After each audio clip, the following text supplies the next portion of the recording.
Teachers brothers శ్రావణ వేడుకలు అన్ని రకాల వస్త్రాలు శ్రావణంలో కూడా ఆషాఢం ధరలకే అమ్మకం.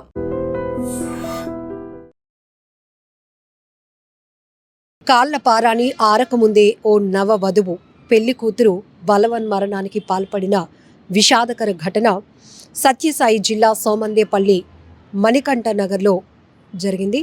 అయితే పెళ్ళయి కొన్ని గంటలు మాత్రమే అయింది. సాయంత్రం అందరూ చక్కగా ఎవరి ఏర్పాట్లు వాళ్ళు చేస్తున్నారు. ఫస్ట్ నైట్ కార్యానికి సంబంధించినటువంటి ఏర్పాట్లు అందరూ చేస్తూ ఉండగానే ఈవినింగ్ 4 గంటల ప్రాంతంలో ఆ అమ్మా నాన్నకు హర్షిత, నాన్న నాకు ఈ పెళ్ళి ఇష్టం లేదు, మీరు నన్ను బలవంతంగా పెట్టడం వల్లే నేను ఈ పెళ్ళి చేసుకున్నాను, కానీ మరి కాసేపట్లో కార్యానికి సంబంధించి ఏర్పాట్లు కూడా జరుగుతున్నాయి, ఇంట్లో ఫస్ట్ నైట్ కూడా జరగబోతోంది. ఇక నేను ఇప్పటికైనా మీ ముందు ఓపెన్ కాలేకపోతే, నా పరిస్థితిని మీకు చెప్పుకోలేకపోతే ఇక నేను నరకం అనుభవించాల్సి వస్తుంది తర్వాత అంటే, అప్పుడు ఆ హర్షిత వాళ్ళ నాన్న, అదేంటమ్మా ఇప్పటి వరకు బాగానే అయింది కదా, ఎంగేజ్మెంట్ జరిగి 2 నెలలు అవుతుంది, పెళ్ళి కూడా అంతా చాలా గ్రాండ్గా జరిగింది, ఇప్పుడు వచ్చి ఇలా చెప్తున్నావేంటి అని నచ్చజెప్పే ప్రయత్నం చేశారు. కానీ హర్షిత నాకు కొంచెం టైర్డ్గా ఉంది, నిద్ర వస్తుంది, కాసేపు నేను రెస్ట్ తీసుకొని వస్తానని చెప్పి వెళ్ళింది. అయితే ఎంతసేపటికి కూడా హర్షిత బయటకు రాకపోవడం వల్ల ఆ గదిలోనికి వెళ్ళి డోర్లు కొట్టి చూస్తే కనుక ఆమె పలకటం లేదు.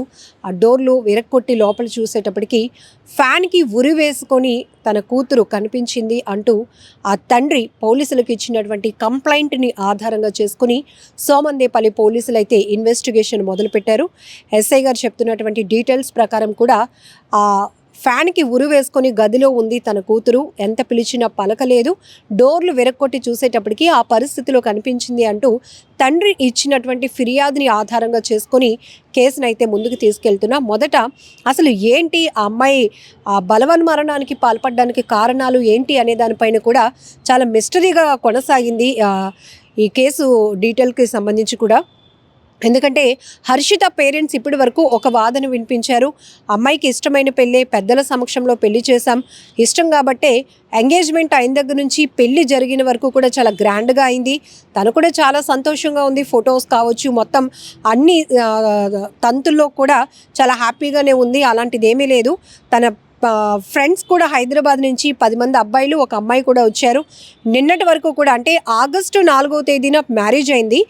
ఆగస్టు 4వ తేదీన నైట్ ఫస్ట్ నైట్కి సంబంధించిన ఏర్పాట్లు కూడా జరుగుతున్నాయి. ఈ టైంలోనే 4 గంటల ప్రాంతంలో తండ్రికి ఈ విషయాన్ని చెప్పే ప్రయత్నం చేసింది. 6 గంటల వరకు కూడా ఒక తన ఫ్రెండ్ కూడా, స్నేహితురాలు కూడా ఇక్కడే ఉంది. ఆ తర్వాత ఆమె రిటర్న్ అయిపోయింది హైదరాబాద్కి. అయితే వెళ్ళిన తర్వాత తన కూతురు ఇలా చనిపోయిందని తెలిసిన తర్వాత కూడా వాళ్ళెవరూ ఫోన్లు చేయట్లేదు, ఫ్రెండ్స్ కూడా కనీసం అడిగే ప్రయత్నం చేయలేదు.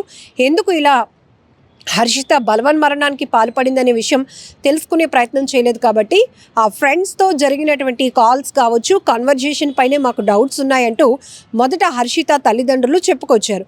అయితే పోలీసులు తమదైన స్టైల్లో ఇన్వెస్టిగేషన్ మొదలుపెట్టిన తర్వాత ఈరోజు ఎస్ఐ రమేష్ గారు కూడా చెప్పినటువంటి వివరాల ప్రకారం పేరెంట్స్ ఇద్దరు కూడా వచ్చి, ఈ పెళ్ళి తన కూతురికి ఇష్టం లేదు, మేము సర్ది చెప్పి ఒప్పించడం వల్ల పెళ్ళికి ఒప్పుకున్నాను నాన్న, ఇక మరి కాసేపట్లో ఫస్ట్ నైట్కి సంబంధించి ఏర్పాట్లు జరుగుతున్నాయి కాబట్టి ఇక నేను దీన్ని సహించలేను, భరించలేను, ఇదంతా నా వల్ల కావటం లేదు అని చెప్పి ఆమె చెప్పినప్పుడు మేము నచ్చజెప్పాము.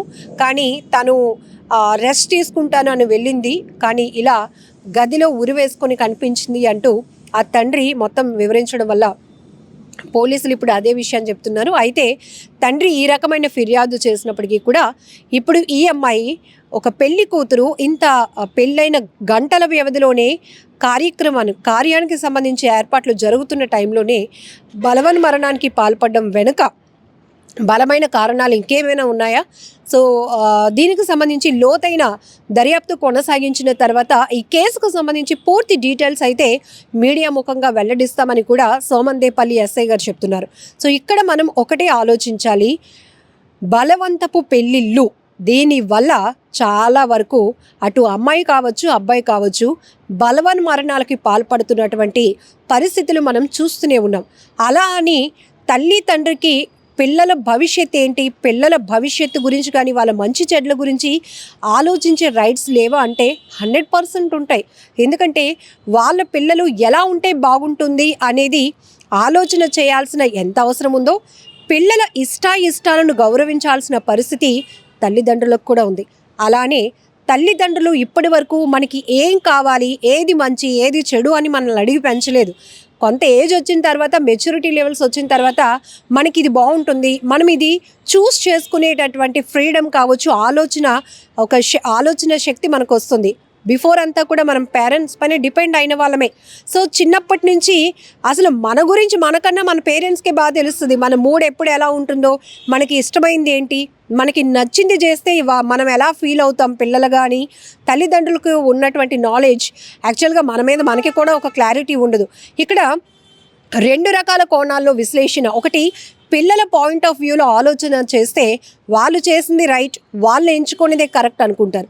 ఇక్కడ తల్లిదండ్రులు మేమేం చేసినా, మేమేం ఆలోచించిన పిల్లల కోసమే కదా, మా పిల్లల భవిష్యత్తు బాగుండాలనే ఒక మంచి ఆలోచన కావచ్చు, స్వార్థం కావచ్చు, అది మేము పెంచి పోషించినటువంటి పిల్లలు కాబట్టి వాళ్ళ ఫ్యూచర్ ఇలా అయితే బాగుంటుంది అని ఒక డెసిషన్ తీసుకునే రైట్ మాకు ఉంది అంటూ పేరెంట్స్ కూడా చెప్తారు.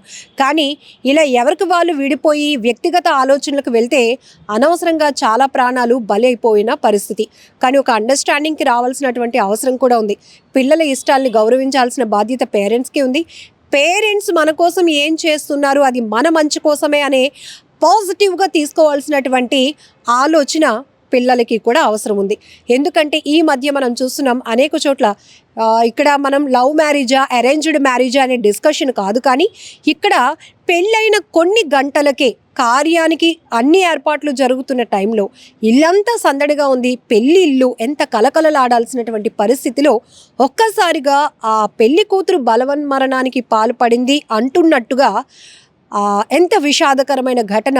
దీన్ని ఇప్పుడు ప్రతి ఒక్కరూ చాలా పెయిన్ఫుల్గా తీసుకోవాల్సినటువంటి ఆలోచన కూడా ఉంది. ఎందుకంటే నిన్న కృష్ణా జిల్లాలో కూడా ఒక నవవధువు, తమ్ముడు సారీరా నేను ఇక్కడ నీకు రాఖీ కట్టలేనురా అంటూ ఆమె సూసైడ్ నోట్లో మెన్షన్ చేసింది.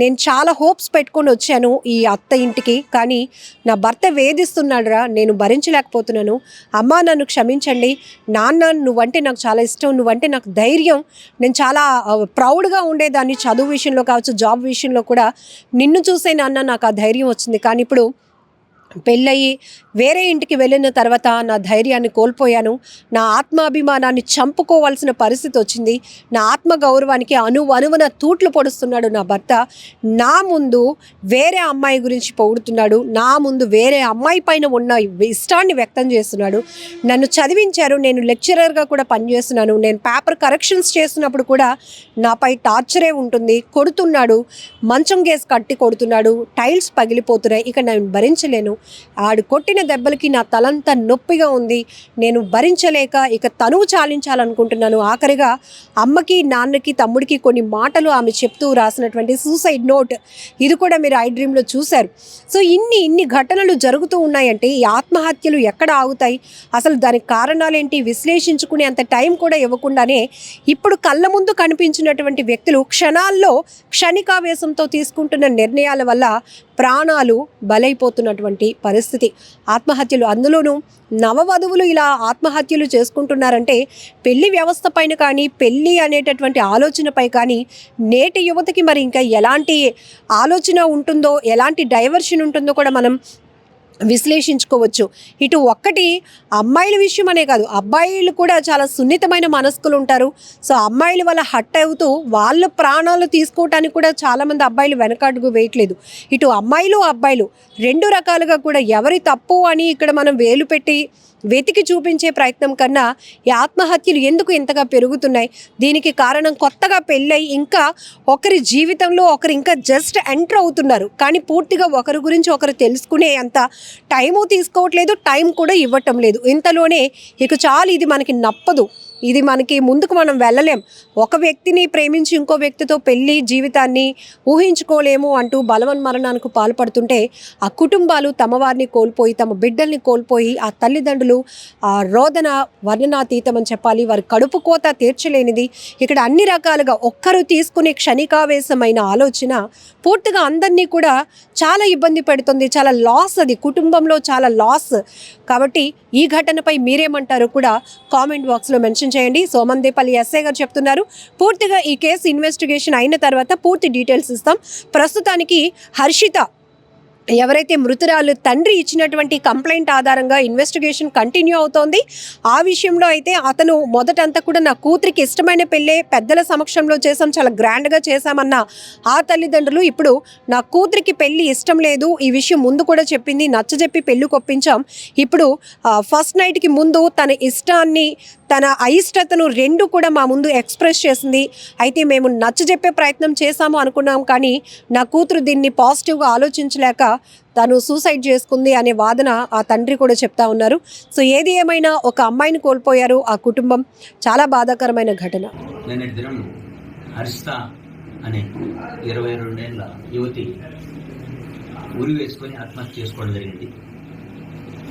ఈరోజు ఉదయం 8 గంటలకి తల్లిదండ్రులు ఇద్దరు వచ్చి, కృష్ణమూర్తి పద్మావతి అనే ఇద్దరు మణికంఠ కాలనీలో నివాసం ఉంటారు, ఇరువురు వచ్చి మాకు ఫిర్యాదు ఇవ్వడం జరిగింది.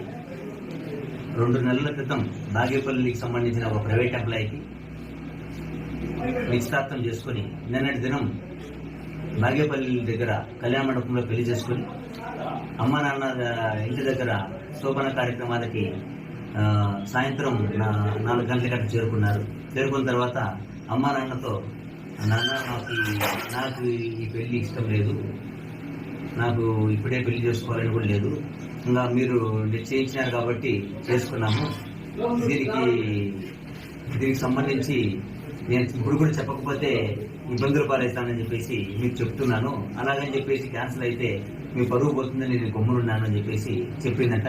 ఇప్పుడు అలా చేస్తే బాగుండదు అమ్మా, ఇన్ని రోజులు బాగానే ఉన్నావు, ఇప్పుడు ఇలా చెప్తే ఎట్లా అంతా అయిపోయిన తర్వాత అని చెప్పేసి మేము అడగడం జరిగింది. సరేలే నాన్న, ఏదైతే అదైతుంది అని చెప్పేసి అలసిపోయాను, కొంచెం రెస్ట్ తీసుకుంటా అని చెప్పేసి పర్సనల్ వెళ్ళి అనుకుంటా అని చెప్పి వెళ్ళింది. కొంతసేపు తర్వాత నిద్ర లేపాలని చెప్పి మా పాపను లేపితే ఎంతసేపు గడి తీయకపోయేసరికి చూస్తే కలుపు గడి ఉన్నది. గడి పగలగొట్టి లోపలికి వెళ్ళిన తర్వాత ఉరి వేసుకొని తన చీరతో ఉరి వేసుకొని చనిపోవడం జరిగింది.